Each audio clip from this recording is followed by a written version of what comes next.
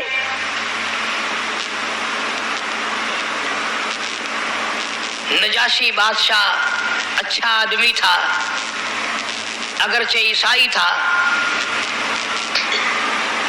مسلمان بلا لیے، صحابہ کرام بلا لیے، عدالت میں اپنی کچہری میں بادشاہ نے اپنے دربار میں طلب کر لیے۔ مکے والوں سے پوچھا تمہارا مال اٹھا کے لائے ہیں؟ خدا کی قسم اتنی شرم آتی ہے بازی بات کرتے ہوئے، اتنی غیرت آتی ہے، اتنی حیا آتی ہے۔ تھے تو دشمن اسلام کے، تھے تو قرآن کے دشمن، نبی کے دشمن، صحابہ کے دشمن، اللہ والوں کے دشمن، مگر جھوٹ نہیں بولتے تھے، جھوٹ نہیں بولتے تھے، کہنے لگے مال نہیں لے کے آئے۔ نجاشی بادشاہ کہنے لگا تمہاری کوئی چوری کر کے آئے؟ انہوں نے کہا نہیں، کوئی چوری کر کے بھی نہیں آئے۔ پھر کیا بات ہے؟ کہنے لگے یہ بے دین ہو گئے ہیں، انہوں نے ایک نیا دین اختیار کیا ہے، ہم ان کو مارتے ہیں تاکہ ان کو سیدھا کریں۔ انہوں نے ایک نبی بنا رکھا ہے، اس کا کلمہ پڑھتے ہیں، سارے جہان کو غلط کہتے ہیں اور اپنے آپ کو صحیح کہتے ہیں۔ نجاشی کہنے لگا پھر یہ تو ان کا اپنا فعل ہے، تمہیں کیا تکلیف ہے، تم کیوں آئے، تمہارے ذمے کیا مصیبت پڑ گئی؟ ارے یہ جان بچا کر، اپنا جو کچھ تھا بچا کر بیچارے دوڑتے مرتے کھپتے میرے ملک میں آ کے پناہ لی ہے، تمہیں کیا تکلیف ہے؟ اب ماری ہے گولی نجاشی کو انہوں نے۔ وہ کہنے لگے تمہیں پتہ نہیں ہے، یہ عیسیٰ علیہ السلام کو نہیں مانتے، یہ عیسیٰ علیہ السلام کو نہیں مانتے۔ جیسے ہمارے یہاں جب کسی بڈیرے سے، کسی ذمہ دار سے، کسی سے کام لینا ہو نا، پھر رات کو جا کہتے ہیں فلانا بندہ ہے نا کہ جی ہاں الیکشن ویلے تھوڑی بڑی مخالفت کی تھی انہیں، تو کو ووٹ نہ پائے تھوڑے نال ودا رہ گیا، اسا قسم چکنے تو کو ووٹ انہیں نہیں دیتا، ان سے سارے خاندان نے ووٹ نہیں پایا، بلو آدھا اچھا ول میں ہن لے دا انہاں کو۔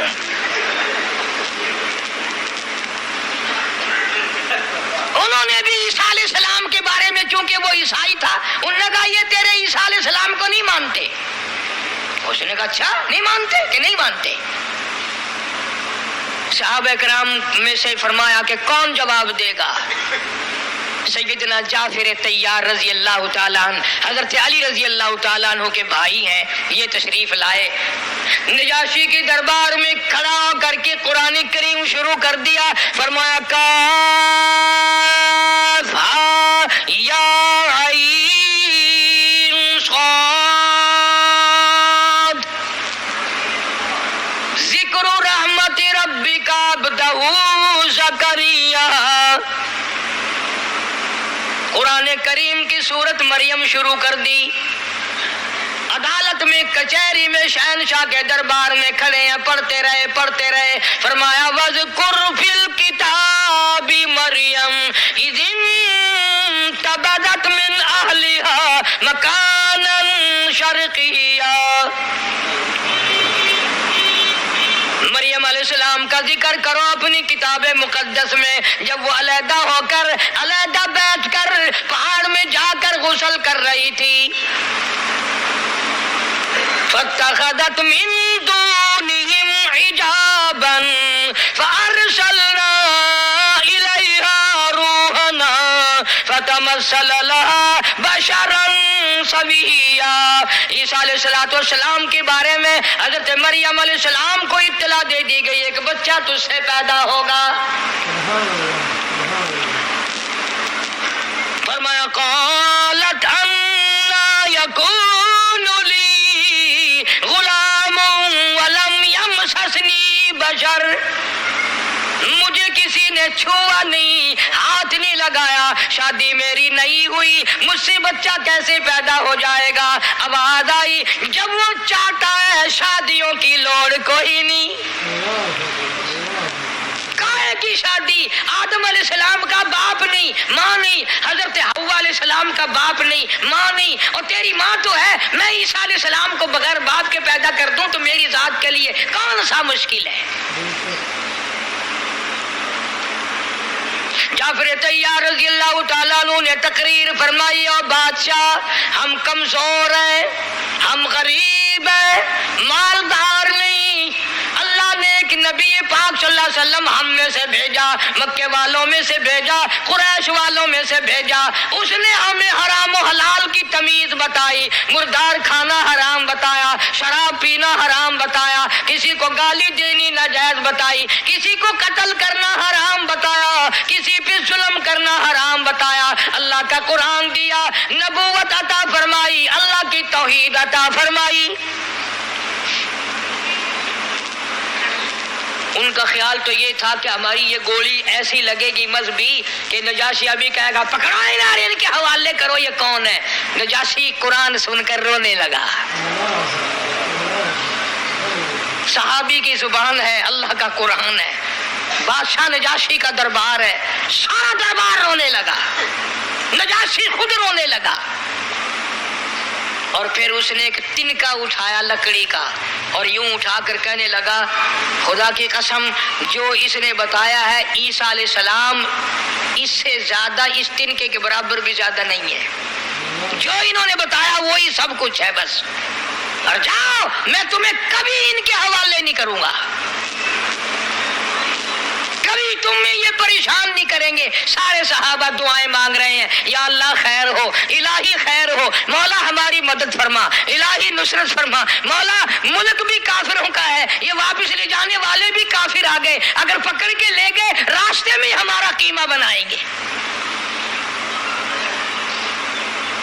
چنانچہ عرض اس لیے کر دیا، سیدہ رقیہ رضی اللہ تعالی عنہ اسی قافلے میں تھی، اسی مہاجرین کے قافلے میں تھی، حضرت عثمان کے ساتھ تھی، اور پھر جب حضور کریم صلی اللہ علیہ وسلم ہجرت فرما کر مکے سے مدینے تشریف لے گئے تو یہ صحابہ کرام کا سارا قافلہ حبشے سے مدینے آ گیا، ڈبل ہجرت ہو گئی ان حضرات کی۔ جنگ بدر کے موقع پر یہ بھی آواز ذرا توجہ سے سننے والی بات ہے، بعض لوگ صرف رسالے پڑھ کر، اخبار پڑھ کر، معمولی قسم کی کتابیں پڑھ کر اعتراض کر دیتے ہیں کہ جی جنگ بدر میں تمام صحابہ موجود تھے، حضرت عثمان رضی اللہ تعالی عنہ موجود نہیں تھے۔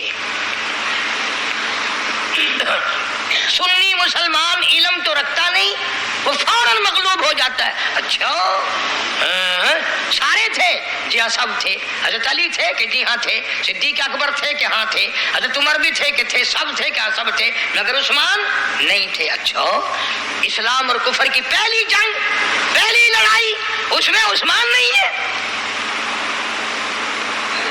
یہ ایک اعتراض کرتے ہیں لوگ، مگر کبھی سوچا تک نہیں کہ جنگ میں جانا ہو، نماز پڑھنا ہو، حج کرنا ہو، زکوٰۃ کرنا ہو، خیرات دینا ہو، دین ایمان کے ساتھ زندگی گزارنی ہو، اصل بنیاد ہے نبی پاک صلی اللہ علیہ وسلم کی اطاعت فرما برداری، حضور کی غلامی، سارا دین ہے حضور کی غلامی، ایمان ہے۔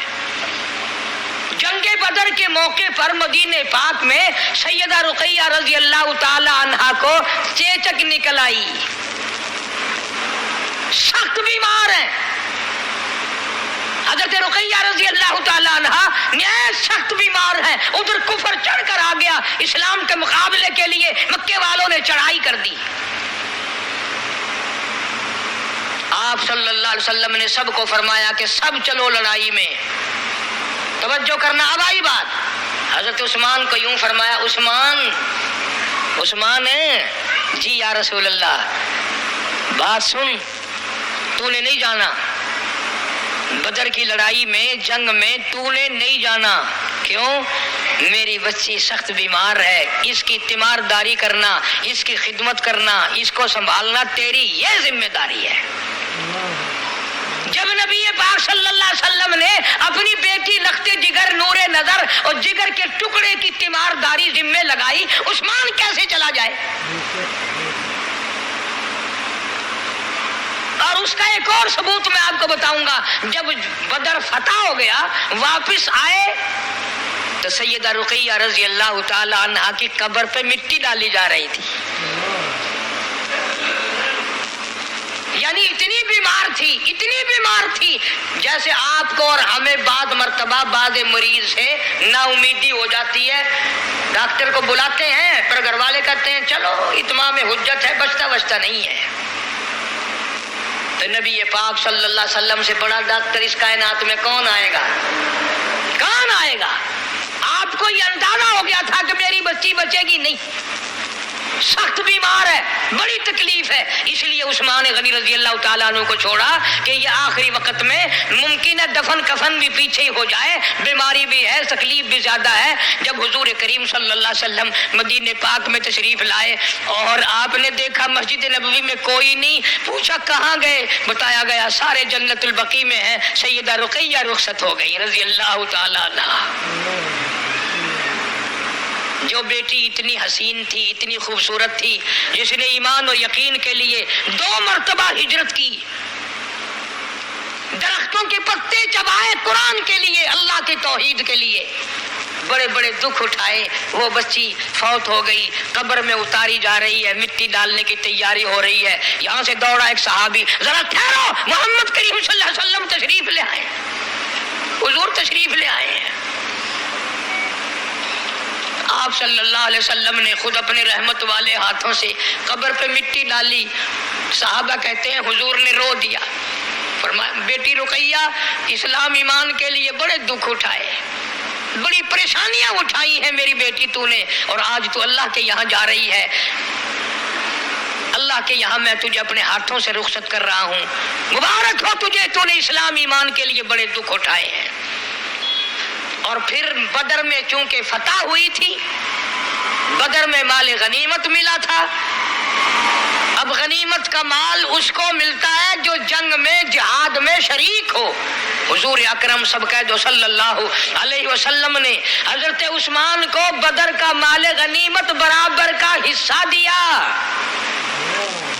مال غنیمت کا حصہ دیا. فرمایا میں تجھے تو میری بچی کی جو خدمت کر رہا تھا, میں تجھے بدر میں شریک سمجھتا ہوں, میں تجھے بدر میں شریک مانتا ہوں, لہذا مال غنیمت تیرا بھی حصہ ہے. تو امام الانبیاء محبوب کبریا حضرت محمد مصطفیٰ صلی اللہ تعالی علیہ وسلم کی خاندان کے بارے میں قرآن کہتا ہے انما یرید اللہ, اللہ پاک نے ارادہ فرما لیا, انما یرید اللہ لیذہب عنکم الرجس اہل البیت. اللہ پاک نے فیصلہ کر دیا, اللہ پاک نے ارادہ فرما لیا محمد عربی صلی اللہ تعالی علیہ وسلم کے سارے گھرانے کو پاک کر دینے کا. ہر طرح کی پلیتی سے, دنیا کی گناہوں سے پاک, شرک کی پلیتی سے پاک, بدعتوں سے پاک, تمام گناہوں سے پاک. انما یرید اللہ لیذہب عنکم الرجس اہل البیت. فرمایا میرے میرے محبوبی کریم صلی اللہ تعالی علیہ وسلم، میں نے آپ کے سارے گھرانے کو، خاندان کو پاک کر دیا۔ اس میں سیدہ رقیہ بھی آ گئی، ام کلثوم بھی آ گئی، اس میں سیدہ زینب بھی آ گئی، سیدہ فاطمہ الزہرا رضی اللہ تعالیٰ عنہن اجمعین آ گئی، ساری ازواج مطہرات آ گئی، میرے آقا کا سارا گھرانہ آ گیا۔ فرمایا انما یرید اللہ لیذہب عنکم الرجس اہل البیت ویطہرکم تطہیرا، میں نے پاک کر دیا۔ دنیا ان کے پیچھے کتنے الزام لگائے، بہتان لگائے، کتنی بکواس کرے، میں خدا جو پاک کر چکا ہوں، قریب کوئی چیز آ سکتی نہیں۔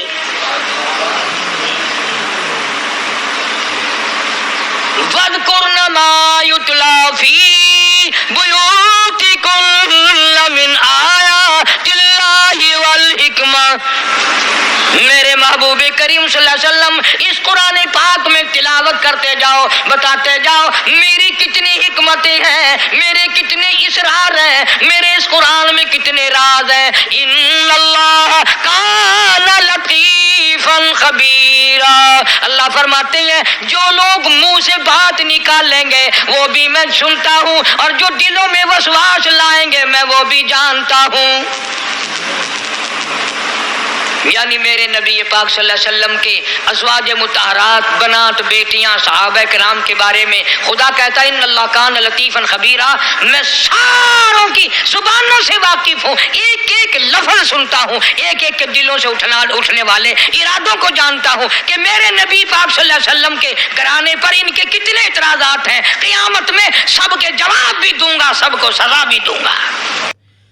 امید کرتے ہیں آپ نے قاری حنیف ملتانی رحمۃ اللہ علیہ کا یہ بیان پورا سن لیا ہوگا، اور سیدہ رقیہ رضی اللہ عنہ کے شان سے اور ان کی تکالیف سے آپ بخوبی واقف ہو چکے ہوں گے، اور یہ بھی پتہ چل گیا ہوگا کہ نبی کریم صلی اللہ علیہ وسلم نے اپنی بیٹیوں کی منگنی ابو لہب کے بیٹوں سے کیوں کرائی، اور جب ابو لہب کے بیٹوں نے نبی کریم صلی اللہ علیہ وسلم کی گستاخی کی تو اللہ تبارک و تعالیٰ نے ان کا کیا انجام کیا۔